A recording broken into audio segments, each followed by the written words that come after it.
Let's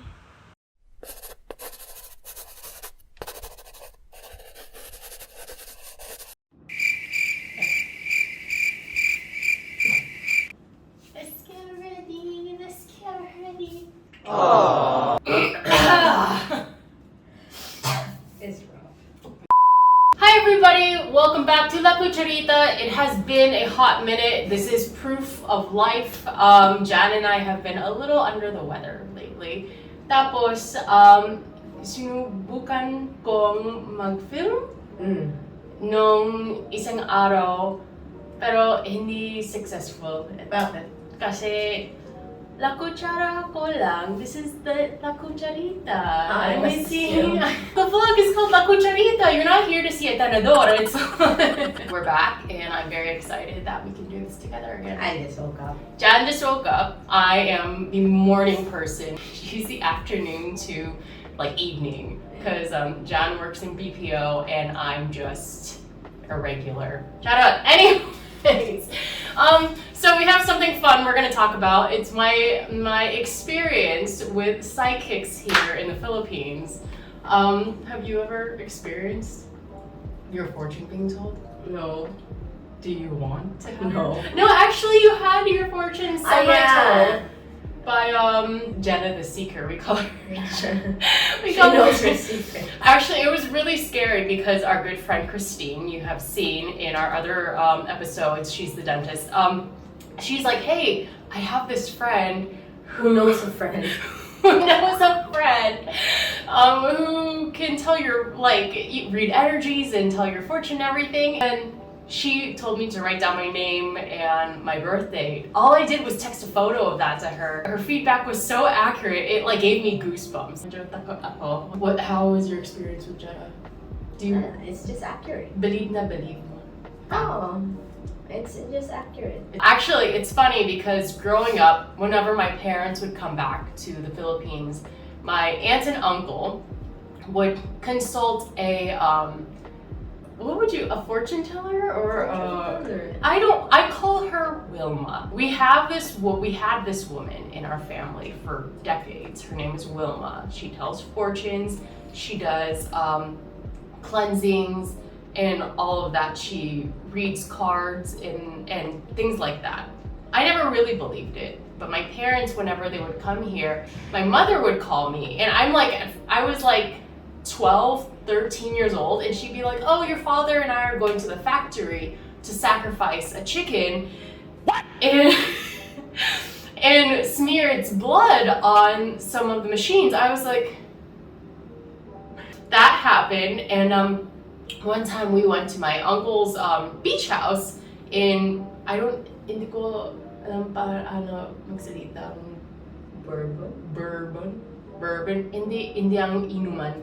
Bourbon. Lugar lang talaga. Bourbon. So we went there, and the caretaker was telling one of my friends, oh yeah, Wilma came here. I was just like, Wilma's back! And he's like, yeah, Wilma, because the place was so haunted, apparently. And Jan and I have experienced the haunting firsthand. It was the scariest shit of my life. She did not believe it. Even though the evidence was right in front of her, the lights would turn on, and we had no power. There's no electricity at that place at that time for like over a month. The lights turned on, the ceiling fan was on full blast. What's the wind? And every night at 1:30 or 2 a.m., we were there for 3 days, and we would hear footsteps outside of our window across the grass. And it was like It's not even the grass, it's like no, it was the pebbles. grass. You Grass can hear check it. up pebbles.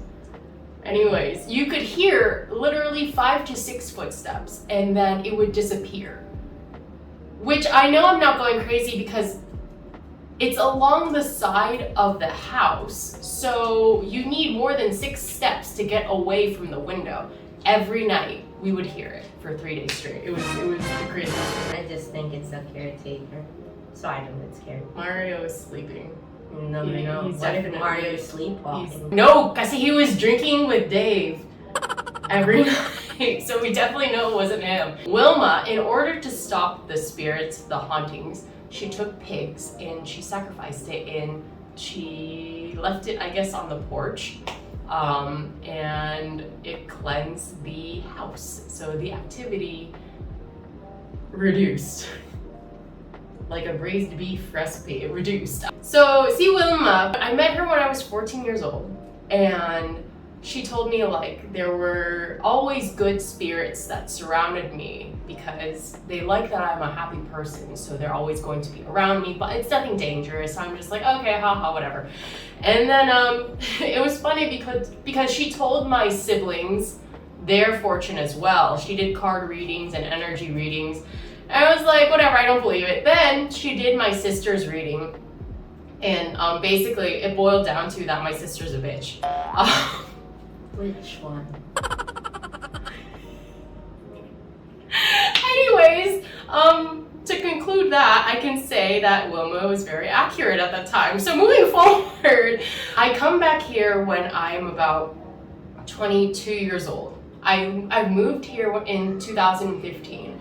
So I see Wilma again in that year, and just for, you know, shits and giggles, I visit Wilma with my cousin and my dad, and I was like, oh, like, I want to do a card reading too, because my cousin is doing a card reading. And Wilma, and I want to know, like, how in tune, how much detail Wilma can see, because Wilma did my card reading, and it was when I was still obviously very, very closeted, and I wanted to have a partner so bad at that time, and I was always thinking about, who am I going to marry? Am I ever going to have a family? And she's like, oh, the cards say you are going to get married. I was like, whoa. Wilma doesn't know she's gay, obviously. I don't know. We don't know that. My gay heart was panicking because I was like, Wilma, like, pump the brakes here. Let's not expose anyone here, honey. Wilma goes, you're gonna get married. You're going to be very happy, and you're gonna have a dog. I was like, okay, first of all, lesbian, the dog's obvious. But my heart was like pounding so hard because I was like, oh my God, is Wilma gonna expose a sister right now?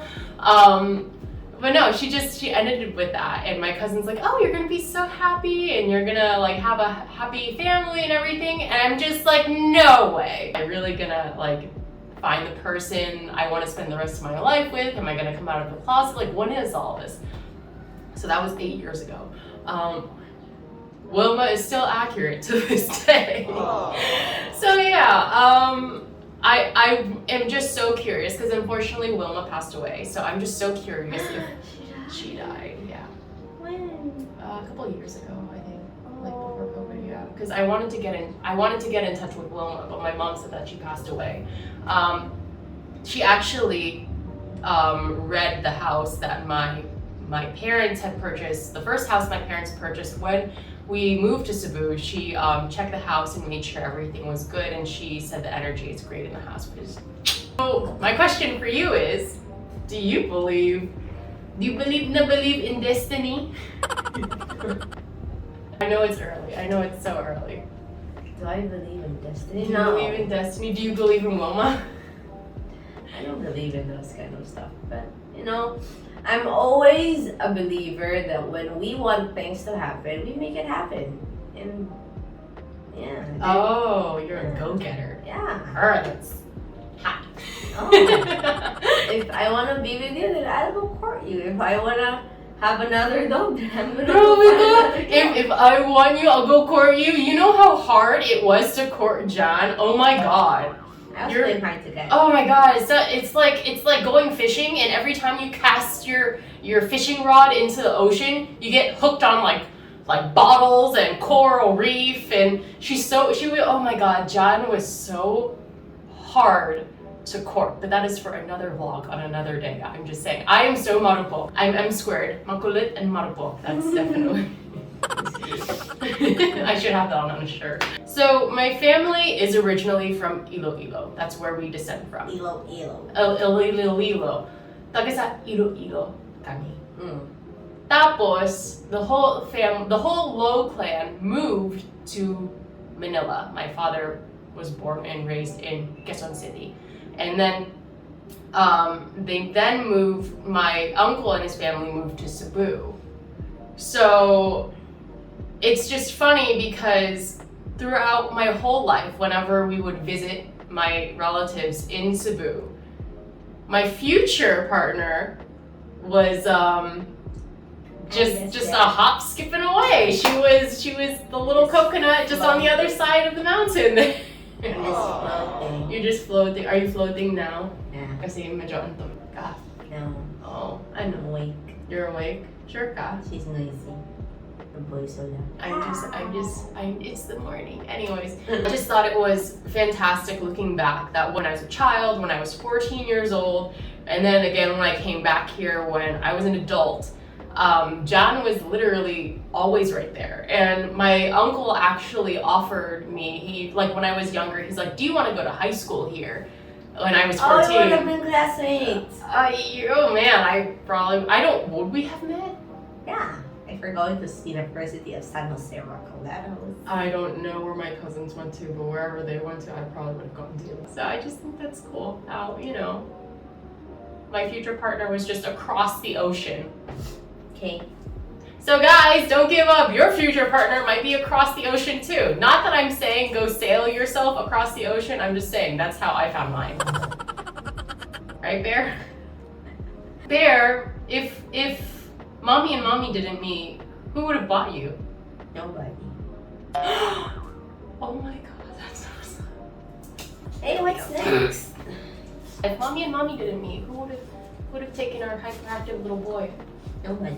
Oh. He's gonna be full of ticks. No! Sweet! So when we got him, he had... Oh my god. Madami ang mga kuto si Bear. As in, okay, so this was during... a puppy.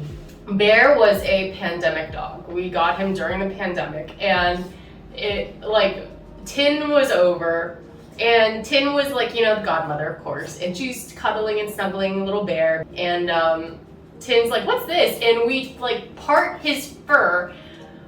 Oh my god, I will never forget the day we parted Bear's fur. It was, oh my god, the kuto. It's full of kuto. Full of kuto. So we spent the night just picking off all these ticks, and then our apartment became infested with kuto. It took about 3 to 4 weeks to get rid of all of it. Yep, that's the story of Bear. That's the story of Bear. Anyways, we're sidetracking. Alright, do you have any more things you'd like to share? Aside from Wilma and Destiny, and... Are you happy with where you're at? Yeah. Yeah? Oh, Me too. why am I not gonna be happy? I I don't got the love of my life. I got 2 dogs. We got an apartment. I didn't know it. Thanks, Wilma! What? I'm kidding! If Wilma comes back, then she'll be like, hi, Mom Sam. Very good. You're so weird. I am weird. I don't know how you stuck with me. I'm such a weirdo. You share my weirdo. Okay, I think we can put it in here. Okay. Ciao. Alright, Till bye our next guys. vlog. Until our next vlog, which is just dripping with tea. Whatever she said. Lots of tea to spill. Lots of tea to spill. This was just our warm-up coming out of sabbatical. Because we got so busy. We got so busy. Yeah. Okay, anyways, I can't wait for you guys to see the next vlog because it's about what it's like being a Joa to a beauty queen during my beauty times. Anyways, okay, bye guys. Till next vlog, cucharita.